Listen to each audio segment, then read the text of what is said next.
పీకే ప్రశాంత్ కిషోర్ దేశవ్యాప్తంగా సుపరిచితమైన పేరు. ఎందుకంటే ఆయన రకంగా ఎన్నికలకు సంబంధించి ఆయన ఇచ్చే స్ట్రాటజీలు అవనియండి, ఇవన్నీ వర్కౌట్ అయినాయి, మంచి పేరు తెచ్చుకున్నాడు.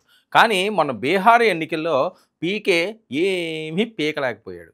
ఇది ఆయన మీద వేస్తున్న సెటైర్లు. అయితే ఇప్పుడు ఆయన కొత్త వ్యూహాన్ని రచిస్తున్నాడు. ఎందుకంటే అందరికీ ఈయన సూచనలు సలహాలు ఇస్తుంటాడు. ఈయన ఎన్నికల్లో నుంచున్నప్పుడు ఈయన సూచనలు సలహాలు పాటించేయడం లేదో తెలియదు, కానీ బొక్కబోర్లా పడ్డ సందర్భం అయితే చూసాం. సో మిగతా వాళ్ళు ఎవరో కూడా ఈయన ఇప్పుడు దగ్గర తీర్చే పరిస్థితి ఉండదు. ఇంక నువ్వేమిస్తావురా బాబు, నీకు నువ్వే కడుక్కోలేకపోయావు, పక్క వాళ్ళకి ఏం చేస్తావు అనే పరిస్థితి ఉంటుంది. కాబట్టి ఆ రకమైన సామెతలు కూడా ఉంటాయి. కాబట్టి అతను కొద్దిగా ఇబ్బంది ఉండదు. అందుకని తన స్ట్రాటజీ మార్చుకుని ఇప్పుడు కొత్త వ్యూహాన్ని తెరరేపాడు. పీకే గేమ్ మొదలుపెట్టాడు. ఇంటికి 2 లక్షలటండి. ఇంటికి 2 లక్షలట. చూడండి, ప్రశాంత్ కిషోర్ రాజకీయ వ్యూహకర్తగా సక్సెస్, రాజకీయ నేతగా ప్రజాక్షేత్రంలో ఫెయిల్, విజేత నుంచి బీహార్ ఎన్నికల్లో పరాజితుడిగా మారిన పీకే, ఇప్పుడు మళ్ళీ రీబర్త్ కోసం సిద్ధమవుతున్న ప్రశాంత్ కిషోర్, బీహార్ ఎన్నికల్లో జస్సురాజ్ ఓటమి తర్వాత రాజకీయ చెస్ బోర్డుపై మళ్ళీ అడుగు పెడతానంటున్న స్ట్రాటజిస్ట్, ఇక వ్యూహకర్తగా వరుస విజయాలు, రాజకీయ నాయకుడిగా మారిన తర్వాత కోలుకోలేని దెబ్బ వైఫల్యం. ఇక ఈ వైఫల్యానికి తానే పూర్తి బాధ్యత వహిస్తానని ప్రశాంత్ కిషోర్ వచ్చే 5 ఏళ్లలో సంపాదించే 90% ఆస్తులన్నీ జస్సురాజ్ పార్టీ కోసం విరాళంగా ఇస్తానని ప్రతిజ్ఞ. ఇది చూడండి, ఆయనకు వచ్చేవాట ఏ ఆస్తులు వచ్చినా సరే 90% అందులోని, అంటే ఆయన ఉండడానికో లేకపోతే ఆయనకు సొంత ఖర్చులకో 10% వాడుకుంటాడేమో, అంటే అంత వస్తున్నదేమో ఆయనకి, అదంతా కూడా 90% ఇచ్చేస్తారట. ఇక డబ్బు లేదు అనే కారణంగా ఉద్యమం ఆగకూడదంటున్న ప్రశాంత్ కిషోర్, బీహార్ కోసం తన 20 ఏళ్ల సంపాదనను విరాళంగా ఇవ్వాలని నిర్ణయం, ఒక్కో బీహారీ జన్ సురాజ్ కోసం 1000 రూపాయలు విరాళం ఇవ్వాలని పిలుపు. ఇప్పుడు వాళ్ళని అడుగుతున్నాడు ఈయన, ఒక్కో బీహారీ అట 1000 రూపాయలు ఈయనకిస్తే ఏం చేస్తాడో చూద్దాం. పుట్టిన గడ్డ మీదనే తన రాజకీయ భవిష్యత్తు నిర్మించుకుంటానంటున్న పీకే, వాళ్ళు డబ్బులు ఇస్తే ఈయన రాజకీయం చేస్తానంటున్నాడు. ఇకపై వెనుదిరిగే ప్లాన్ లేదు, డైరెక్ట్ వార్ మోడ్లోకే, బీహార్ నవనిర్మాణ్ సంకల్ప్ అభిమాన్ పేరుతో జనంలోకి, జనవరి 15 నుంచి ప్రతి ఇంటికి ప్రతి కుటుంబాన్ని కలుస్తానంటున్న పీకే, ఎన్నికల ముందు 10,000 అందుకున్న వారందరితో మాట్లాడతా, ఎన్నికల ముందు 10,000 అందుకున్న వాళ్ళందరితోటి మాట్లాడతాడట, ఆయన ఇంటింటికి తిరుగుతాడట.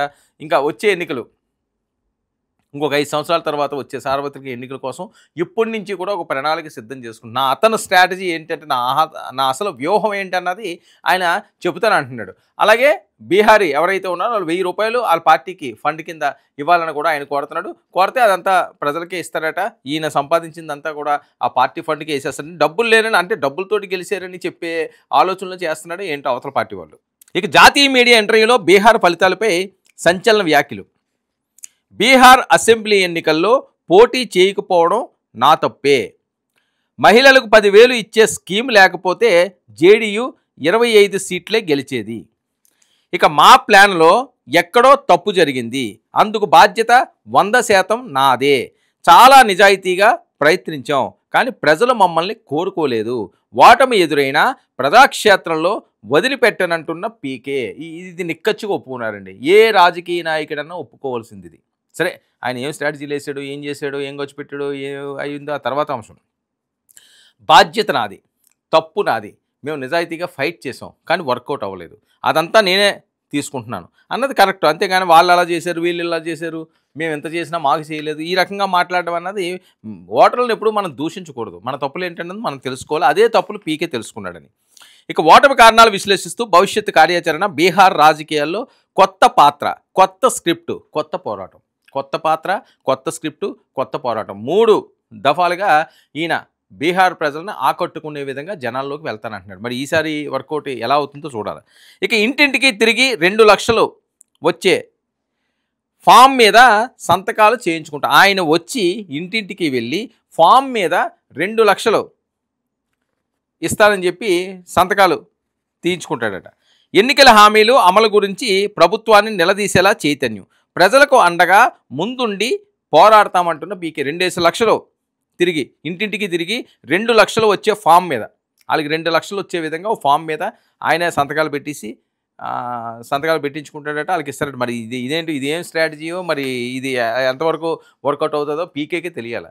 కానీ మరి పీకే నెక్స్ట్ ఎన్నికల కన్నా ఏం చేస్తారు, ఆయన స్ట్రాటజీ ఏంటి, స్ట్రాటజీల వరకే పరిమితం అవుతారా, ఎక్కడన్నా రాజకీయ పరంగా తన ఉనికిని చాటుకోవడానికి పరిస్థితి ఉందా, ఉనికిని చాటుకుంటారా, ఇది జరుగుతున్న ప్రశ్న. ఇప్పుడు ఎన్డీఏ చాలా బలంగా ఉన్న నేపథ్యం. మరొక 5 సంవత్సరాల వరకు అయితే బీహార్ వైపు చూసే పరిస్థితి లేదు. ఈ 5 సంవత్సరాలు పార్టీని ఏ రకంగా నిలబడతారు, ఏ రకంగా ముందుకు సాగుతారు, అసలు పీకే ఆలోచన ఏంటి, పీకే ఈ గేమ్ ఏంటి, ఇంటికి 2 లక్షల స్కీములు ఏంటి చూడాలి.